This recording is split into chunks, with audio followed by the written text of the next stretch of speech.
Parole Evidence Rule, Section 10. Evidence of a written agreements. When the term of an agreement have been reduced to writing, it is considered as containing all the terms agreed upon, and there can be, as between the parties and their successors in interest, no evidence of such terms other than the contents of the written agreement. However, a party may present evidence to modify, explain, or add to the terms of the written agreement if he or she puts in issue in verified pleading an intrinsic ambiguity, mistake, or imperfection in the written agreement, be the failure of the written agreement to express the true intent and agreement of the parties thereto. C. The validity of the written agreement, or D. The existence of other terms agreed to by the parties of their successor in interest. After the execution of the written agreement, the term agreement includes wills. 4. Interpretation of documents. Section 11. Interpretation of a writing according to its legal meaning. The language of a writing is to be interpreted according to the legal meaning it bears in the place of its execution, unless the parties intended otherwise. Section 12. Instrument construed so as to give effect to all provisions. In the construction of an instrument, where there are several provisions or particulars such as construction is, if possible, to be adapted as will give effect to all. Section 13. Interpretation according to intention, general and particular provisions.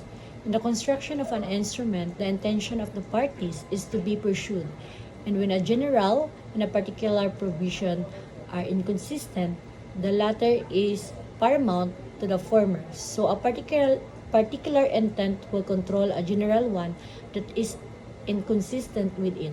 Section 14. Interpretation according to circumstances.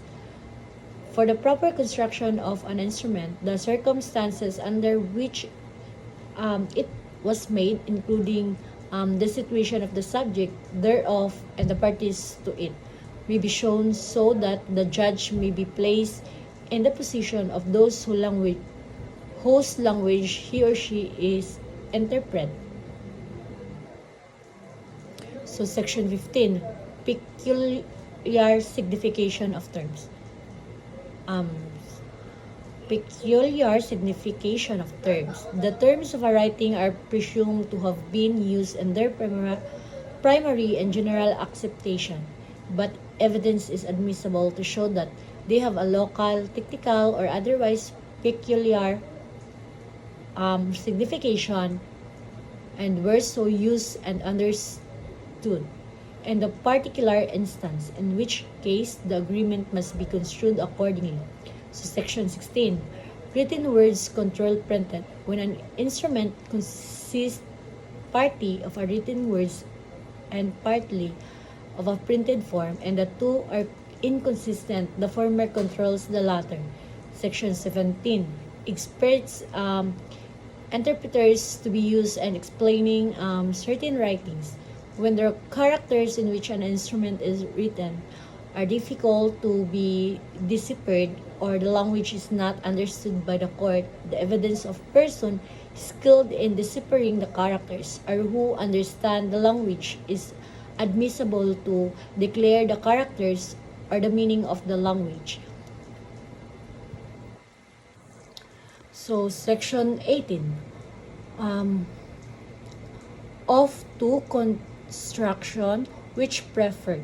When the terms of an agreement have been intended in a different sense by the different parties to it, that sense is to prevail against either party in which he or she supposed the other understood it, and when different construction of a provisions are otherwise equally proper, that is to be taken which is the most favorable to the party. In those favor the provisions was made. Section 19. Construction in favor of natural right. When an instrument is equally susceptible of two interpretations, one in favor of natural right and the other against it. The former is to be adopted. Section 20. Interpretation according to usage. An instrument may be construed according to usage in order to determine its true character. One qualification of witness, Section 21. Witnesses. Their qualification. All person who can perceive and perceiving can make known their perception to others may be witnesses. Religious or political belief, interest in the outcome of the case or conviction of a crime, unless otherwise provided by law, shall not be a ground for disqualification. Section 21. Disqualification by reason of mental incapacity or immaturity. Section 22. Testimony confined to personal knowledge. A witness can testify only to those facts which he or she knows of his or her personal knowledge, that is, which are derived from his or her own perception. So, Section 23. Disqualification by reason of marriage. During their marriage, the husband or the wife cannot testify against the other without the consent of the affected spouse, except in a civil case by one against the other, or in a criminal case for a crime committed by one against the other or the latter's direct descendants or ascendants. So, Section 24. Disqualification by reason of privileged communication. So, the following persons cannot testify as to matters learned in confidence in the following cases. So, A. The husband or the wife during or after the marriage cannot be examined without the consent of the other as to any communication received in confidence by one from the other during the marriage, except in a civil case by one against the other, or in a criminal case for a crime committed by one against the other or the latter's direct descendants or ascendants. B. An attorney or a person reasonably believed by the client to be licensed to engage in the practice of law cannot, without the consent of the client, be examined as to any communication made by the client to him or her, or his or her advice given thereon in the course of or with a view to secretary, stenographer, or clerk or other person assisting the attorney, to be examined without the consent of the client and his or her employer concerning any fact, the knowledge or which has been acquired in such capacity, except in the following cases. So, one is furtherance of crime or fraud. If the services or advice to the lawyer were sought or obtained to enable or aid anyone to commit or plan to commit what the client knew or reasonably should have known to be a crime or fraud. 2. Claimants through same deceased client, as communication relevant to an issue between parties who claim through the same deceased client, regardless of whether the claim are by testate or intestate or by inter vivos transaction. 3. Breach of duty by lawyer or client, as to a communication relevant to an issue of breach of duty by the lawyer of his or her client, or by the client to his or her lawyer. 4. Document attested by the lawyer, as to a communication relevant to an issue concerning an attested document to which the lawyer is an attesting witness. Or 5. Joint clients, as to a communication relevant to a matter of a common interest between two or more clients,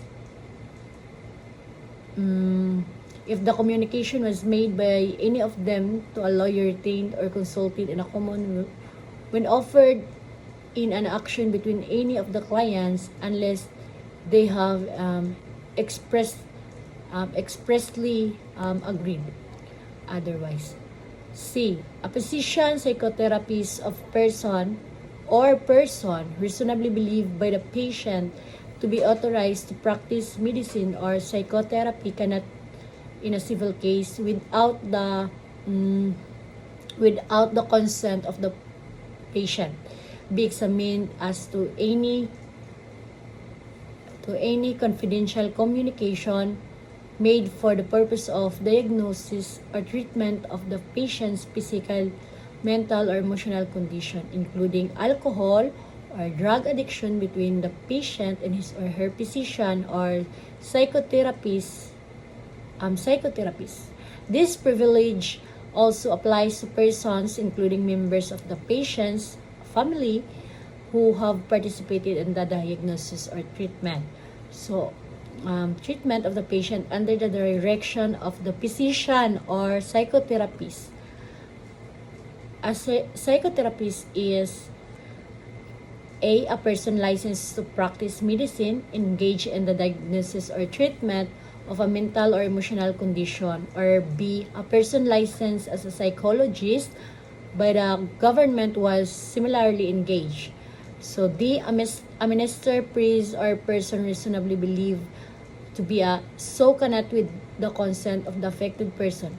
B, examined as to any communication or confession made to or any advice given by him or her in his or her professional character in the course of discipline enjoyed by the church to which the minister or the priest belongs. E. A public officer cannot be examined during or after his or her tenure as to communications made to him or her in official confidence when the court finds that the public interest shall remain privileged even in the hands of a third person who may obtain the information provided that the original parties to the communication took reasonably precaution to protect its confidentiality.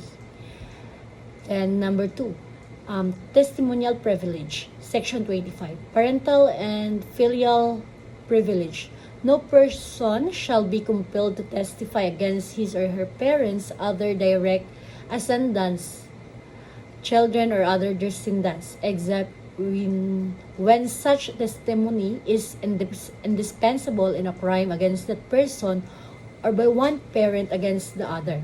So, Section 26, privilege relating to trade secrets. A person cannot be compelled to testify about any trade secret unless the disclosure will conceal fraud or otherwise work injustice. When disclosure is directed, the court shall take such protective measure as the interests of the owner of the trade secret and the parties and the furtherance of justice may require. So 3, admissions and confession, Section 27, admission of a party. The act, declaration, or omission of a party as to a relevant fact may be given in evidence against him or her. Section 28, offer of compromise not admissible.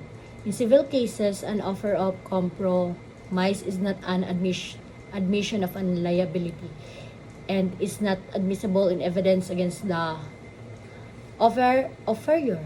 Neither is evidence of conduct nor statements made in compromise negotiation admissible except evidence others discoverable or offered for another purpose, such as proving bias or prejudice of a witness, negativing a contention of undue delay, or proving an effort to obstruct a criminal investigation or prosecution. So, in criminal cases, except those involving quasi-offenses, criminal negligence, or those allowed by law to be compromised, an offer of compromise by the accused may be received in evidence as an applied admission of guilt.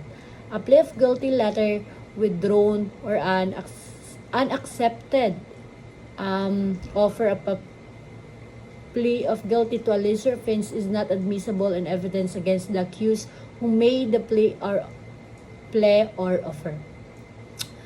Neither is any statement made in the course of plea bargaining with the prosecution which does not result in plea of guilty, latter withdrawn, admissible. An offer to pay or the payment of medical, hospital, or the expenses occasioned by an injury is not admissible in evidence as proof of civil or criminal liability for the inquiry. So, Section 29. Admission by the third party. The rights of a party cannot be prejudiced by an act, declaration, or omission of another except as hereinafter provided. So, Section 30. Admission by co-partner of or agent. The act or declaration of a partner or agent authorized by the party to make statement concerning the subject or within the scope of his or her authority and during the existence of the partnership or agency may be given in evidence against such as party. After the partnership or agency is shown by the evidence other than such act or declaration. The same rule applies to the act of or declaration of joint owner, joint debtor, or other person joint entries with the party. So, Section 31. Admission by conspirator. The act or the declaration of a conspirator in furtherance of the conspiracy and during its existence may be given in evidence against the co-conspirator after the conspiracy is shown by evidence other than such act of declaration. Section 32. Admission by previous. Where one derives title to property from another, the latter's act, declaration, or omission in relation to the property is evidence against the former. If the property is evidence against the former, done while the latter was holding the title. So, Section 33. Admission by silence. An act or declaration made in the presence and when the hearing or